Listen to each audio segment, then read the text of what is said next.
Ketken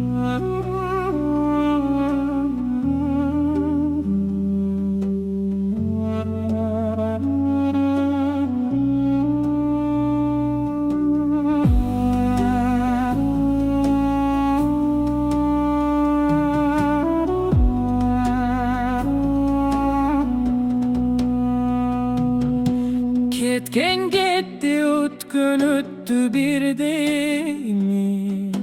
Geçtim daire ağımının mindeyi. Kemmi begen çeken gotirülük. Gençi de besem ananan enedeyim. Kaydan çıkıp kaçan geldim bul cerge. Jel mindim di su mindim di belgeyne.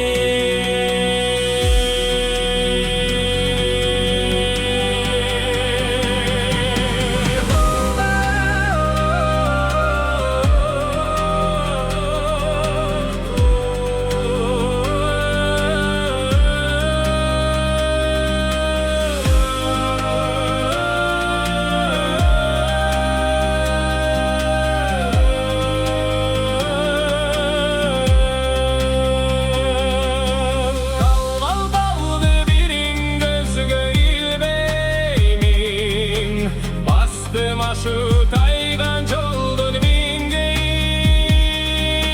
Sanşıgıt doy eken gotirük.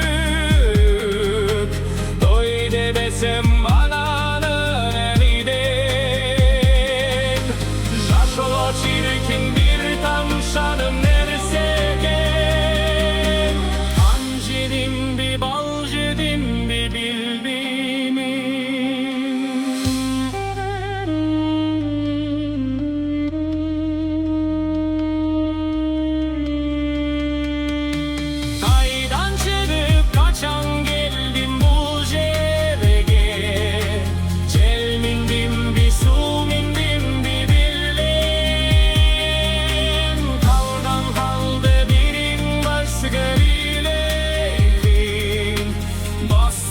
Şu taygan çoldun mindin.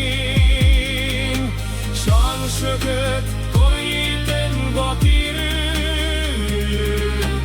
Koy de desem bana manın edin.